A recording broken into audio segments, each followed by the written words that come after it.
A quick little excerpt, if you like. I'm dismantling the Gilbern Invader original coilover shocks, SPACs as it happens, from 1971 to thereabouts. And I've got 4 of these rather crusty looking items, but surprisingly perhaps they seem to be in quite good condition. Now one of the problems, so I'm going to clean them up, repaint them, etc. But one of the problems in dismantling these things is finding a coil spring compressor which is small enough, slim enough to get in amongst the coil so you can actually compress it. So what I've been doing is using some maybe novel approach, which I will show you just now using tie down ratchets. So I'm reconstructing my coilover shocks, which are 50 years old, and by it do they show it. They probably won't be kept in use, but I need to be able to move the car around, so I'll put them back together temporarily after having freed them up and things like that. But I thought I'd demonstrate my method of assembling springs, which can be rather difficult if you've not got the right spring compressor, which not everybody has, especially for these small coilovers, which got very small coils, coil separation. So what I've been doing recently is using these tie down straps to act as spring compressors, because obviously they're very, very thin. And so what I do is I feed the strap between the coil and then bring it out further up, not too high up though, otherwise it gets trapped amongst the cap of the damper section.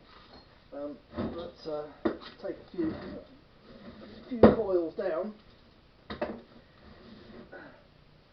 and use that to compress the spring. So here we go, and I will, because obviously I want it to compress evenly on both sides, I'm using 2 of these, one each side. So here we go, and here it goes, starting to compress. And now I will set up the one on the other side. Now I will say that compressing coil springs can be quite dangerous, because there's a lot of pent up energy in there, and if something was to break, especially if the spring was pressed up against something, let's say the vise over here, if it got one side on that and it was very compressed and suddenly it let go, it's liable to go flying across the room in into high speed.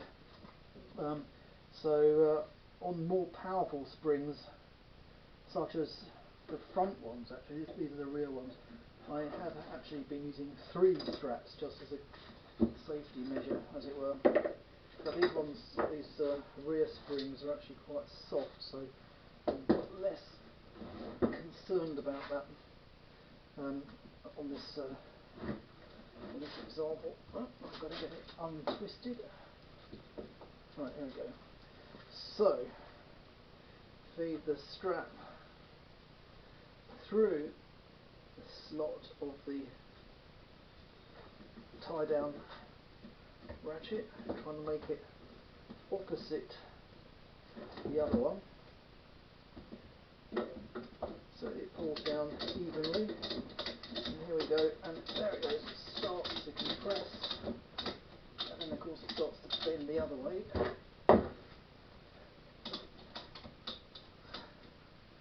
And looks like it's not quite straight actually, but I think it's straight enough. What I always do is make sure it's not touching anything at the ends in case it was to let go, but I don't think it will, because this stuff is very strong actually. It's like a seatbelt webbing, just a bit of a smaller size. Now where's my damper unit? There it is. So now I shall put this, first of all remove the bump stop down to give me some extra clearance. it's still not quite enough. I'll give it some more tension. And then the spring seat goes over the top. And now it's all together. So now I can release the pressure on the ratchet strap, which still seems to be a bit tangled. And the other side.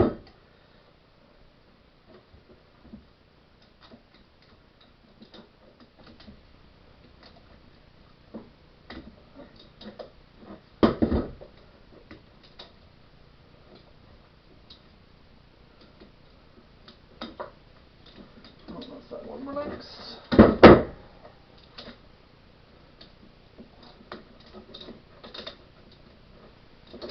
That's that one relaxed as well. So I just need to pull out the strapping part. That's one done.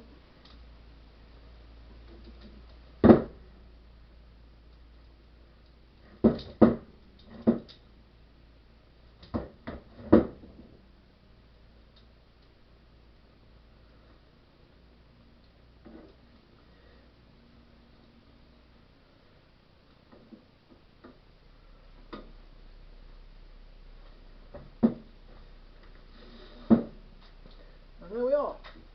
One coilover shock unit reassembled. And I can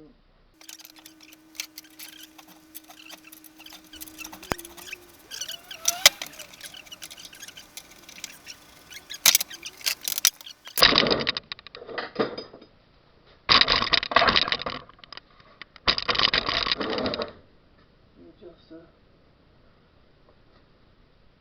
seems to work fine.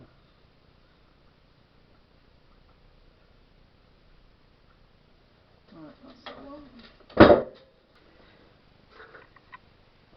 So using these tie down ratchet straps, I'm using 3 of them to share the load, and I'm feeding the strap, which I've actually shortened a little bit, through the spring, which is just about possible to do with a screwdriver and a pair of pliers.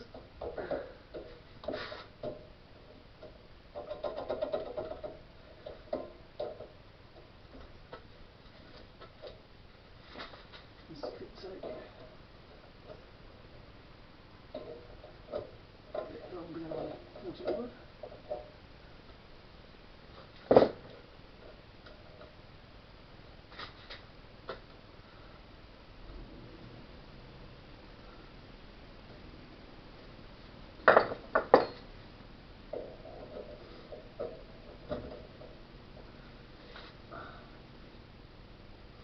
Okay, perhaps I'll take a slightly lower one, or a different angle. Stop the video.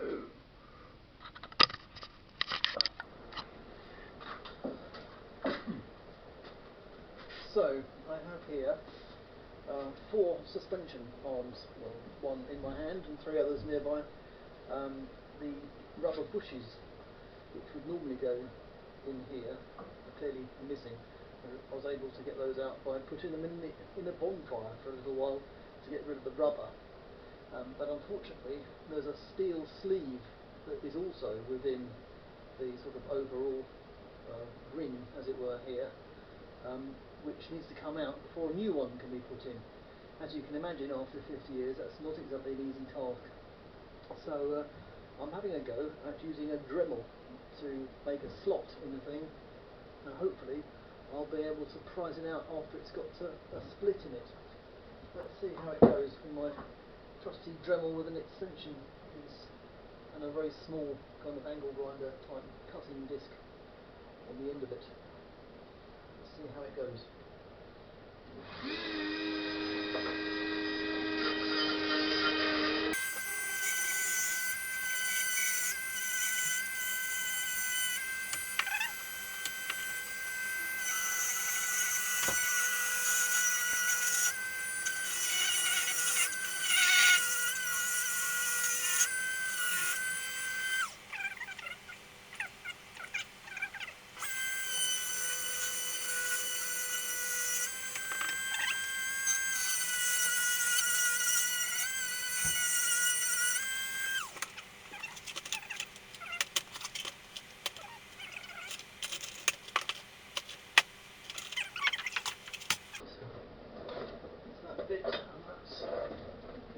hammer apart.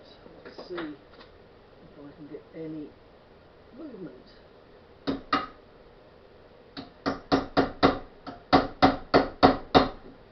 Looking promising.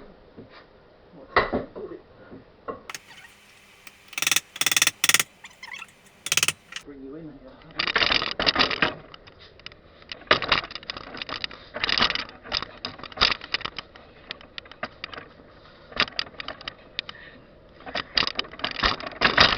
There we are.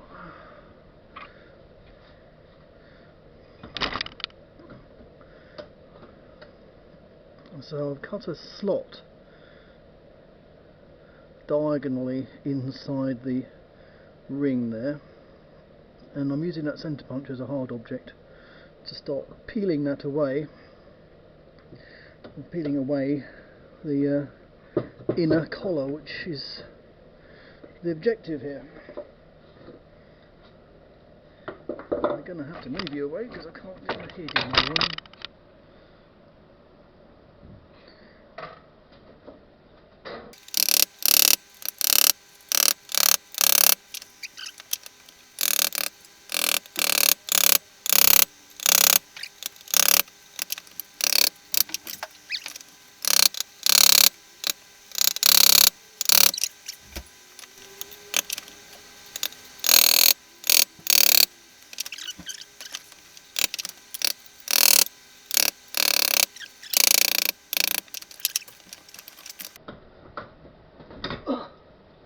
The reason I've got these two fan heaters on is because it's bloody cold today.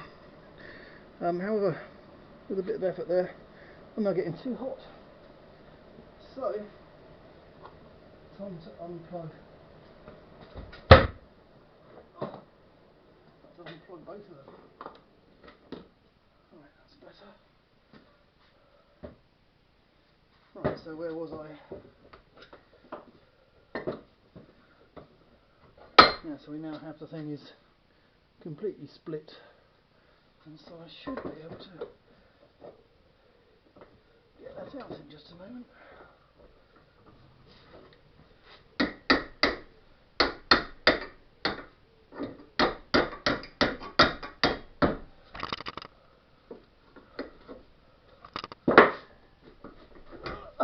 Yay hey!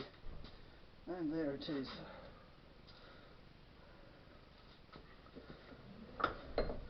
So, there's 4 of these arms, and each one has 2.